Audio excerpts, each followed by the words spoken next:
Hi hello வணக்கம் மக்களே, மீண்டும் ஒரு வீடியோல சந்திக்கல மிக்க மகிழ்ச்சி. இன்னைக்கு ஒரு பிரேக்கிங் நியூஸ் ரக கண்டென்ட் ஒன்றோட தான் வந்திருக்கிறேன். அதுவும் இது யாருக்கு பொருந்தும்னு சொன்னா, பிரித்தானியாவில் தஞ்சம் கோரி வருபவர்களுக்கும், அதாவது அசைலம் சீக்கர்ஸுக்கும், ஏற்கனவே அகதி அந்தஸ்துக்காக காத்திருப்பவர்களுக்குமான ஒரு மிகப்பெரிய இடி போன்ற செய்தியை தான் நம்ம இந்த வீடியோல பார்க்க போறோம். அதாவது என்னன்னு சொன்னா, 5 வருஷம் இப்ப 2.5 வருடங்களாக மாற்றப்பட்டிருக்கு. அதாவது 30 வருடங்களாக குறைத்திருப்பது குடியேற்ற வரலாற்றுல ஒரு முக்கிய திருப்பம் என்றே சொல்ல முடியும். அதை பத்தி நம்ம இந்த வீடியோல பேச போறோம். சோ வீடியோக்குள்ள போறதுக்கு முன்னுக்கு யூகே வியூவர்ஸ் கேட்டுக்கொள்றது ஒண்ணு, சப்ஸ்கிரைப் பண்ணாதவங்க ப்ளீஸ் சப்ஸ்கிரைப் பண்ணி வச்சுக்கொள்ளுங்க. அது மட்டும் இல்லாம அகதி அந்தஸ்து கோரி வெயிட் பண்றவங்களா இருக்கட்டும், அகதி அந்தஸ்து கோர போறவங்களா இருக்கட்டும், யாரா இருக்கட்டும், உங்களோட ஃப்ரெண்ட்ஸ் அண்ட் ஃபேமிலிக்கு இந்த வீடியோவை ஷேர் பண்ணி விடுங்க. யாருக்காவது இந்த வீடியோ யூஸ்ஃபுல்லா இருக்கலாம். சோ வாங்க வீடியோக்குள்ள போகலாம்.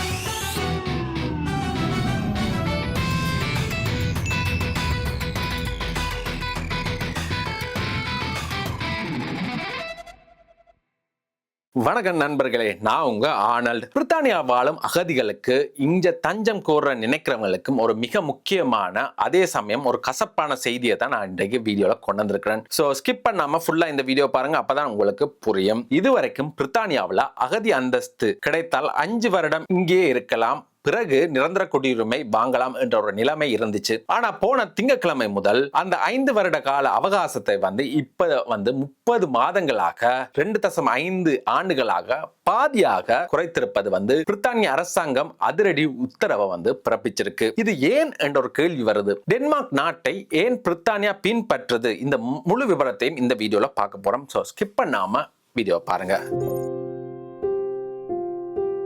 ஓகே, முதலாவதாக நாம பார்ட் 1ல என்ன மாற்றம், ஏன் இந்த அவகாசம் என்ற ஒரு கேள்விக்கு பதில நாம கண்டுபிடிப்போம். தொழிற்கட்சி, அதாவது லேபர் கவர்மெண்ட் ஆட்சிக்கு வந்ததுமே குடியேற்ற கொள்கைகளை கடுமையாக்குவன் அப்படி என்று சொல்லியிருந்தாங்க. அதை இப்ப செயல்படுத்த ஆரம்பிச்சிட்டு இருக்காங்க சொல்ல முடியும். முன்பு அகதி அந்தஸ்து கிடைச்சாலே 5 வருடம் சட்டபூர்வமாக இருக்கலாம், குடும்பத்தினரை இங்க கூட்டி வரலாம். இந்த 5 வருஷம் முடிஞ்ச உடனே கிட்டத்தட்ட தானாகவே நிரந்தர குடியுரிமை கிடைச்சுவிடும்.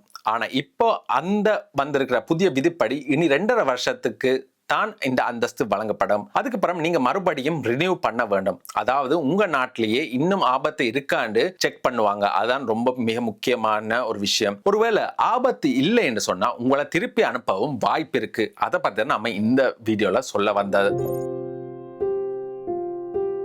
அடுத்தது நம்ம பார்க்க போறது என்னன்னு சொன்னா, இந்த டென்மார்க் மாடல் என்ன, அந்த உள்துறை அமைச்சருடைய அதிரடியான செயல் என்னன்றதை தான் நம்ம அடுத்ததா பார்க்க போறோம். பிரித்தானியா ஏன் இப்படி பண்ணுதுன்னு பார்த்தோம்னு சொன்னா, அவங்க டென்மார்க் நாட்டை முன்மாதிரியாக எடுத்திருக்காங்க. அதாவது டென்மார்க்ல இந்த மாதிரியான சட்டங்களை கொண்டு கடந்த 40 வருஷத்துல இல்லாத அளவுக்கு அகதி அந்தஸ்து விண்ணப்பங்களை குறைச்சிருக்காங்களாம். கடந்த வாரம் நம்முடைய உள்துறை அமைச்சர் ஷபானா மஹமூத் டென்மார்க்குக்கு நேர்ல போய் இதை பார்த்து படிச்சுட்டு வந்திருக்காங்க.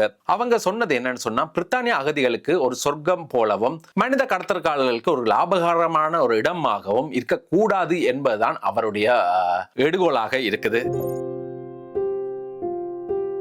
இந்த சட்டத்துல ஒரு சின்ன ஒரு நிம்மதியான ஒரு விஷயம் ஒன்று இருக்குங்க. அது என்னன்னு சொன்னா, துணை இல்லாம தனித்து வரும் சிறார்களுக்கு, அதாவது அன்அக்கம்பனிட் மைனஸுக்கு மட்டும் தொடர்ந்து 5 ஆண்டுகளுக்கு கால அந்தஸ்து வழங்கப்படும். அவர்களுக்கு இந்த 30 மாத விடுமுறை பொருந்தாது. மற்றபடி புதிதாக விண்ணப்பிக்கிற அனைவருக்கும் இந்த 2.5 வருட விடுமுறை தான் அமலுக்கு வருதுங்க. இது ஒரு மிகப்பெரிய சீர்திருத்தத்தின் ஆரம்பம் என்று அரசாங்கம் சொல்லுது.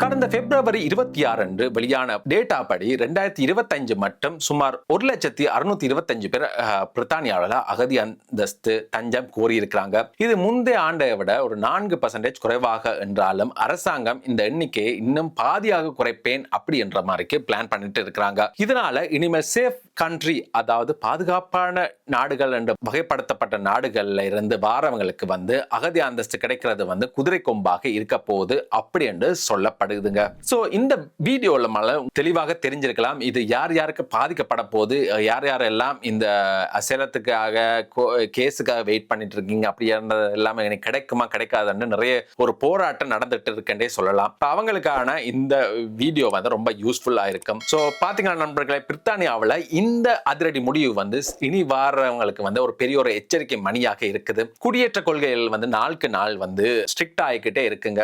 இந்த தகவல் உங்களுக்கு பயனுள்ளதாக இருந்தால் ஒரு லைக்கை போடுங்க. அகதி அந்தஸ்துக்காக காத்திருக்கும் உங்களுடைய நண்பர்களுக்கு இந்த வீடியோவை ஷேர் பண்ணுங்க. உங்களுடைய கருத்து என்னங்க? அதாவது 5 வருஷத்தை 2.5 வருஷம் ஆக்குறது குறையாக்குனது சரியா அப்படின்றதையும் கமெண்ட் செக்ஷன்ல போடுங்க. இதே மாதிரி இன்னொரு இன்ஃபர்மேட்டிவான வீடியோவில் சந்திக்கும் வரை விடைபெறுவது உங்கள் அன்பினான see you another video. Cheers மக்களே.